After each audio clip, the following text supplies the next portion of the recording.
रत्नागिरी तालुक्यातील कोळंबे गावी उडणारा बेडूक आढळलाय। घराच्या परिसरात असलेल्या बागेत छोट्या झाडावर तो बसलेला दिसला। प्रथम झाडाची फांदी हलत असल्याचे दिसल्याने मुबीन शौकत बुडिये या तरुणांना जवळ जाऊन पाहिले असता बेडूक झाडावर होता आणि तो एका झाडावरून दुसऱ्या झाडावर उडी मारत होता। पावसाळ्यात आढळणाऱ्या अनेक बेडकांची ओळख साधारणपणे ग्रामीण लोकांना असते, पण हा बेडूक वेगळ्या स्वरूपात दिसून आला। त्याचे डोळे मोठे होते आणि शरीर पांढरे। झाडावरून एखादे भक्ष्य शोधण्याचा प्रयत्न बेडूक करत असावा असं दिसून आलं। बेडकाला पाहून सर्वांनाच आश्चर्य वाटले।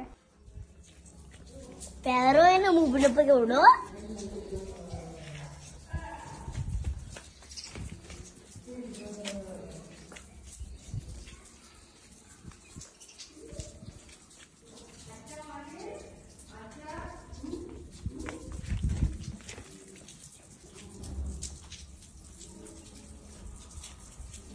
टाइम्स डिजिटलला लाईक करा, सबस्क्राईब करा, शेअर करा आणि बेल आयकॉन दाबायला विसरू नका। पाहत रहा टाइम्स डिजिटल।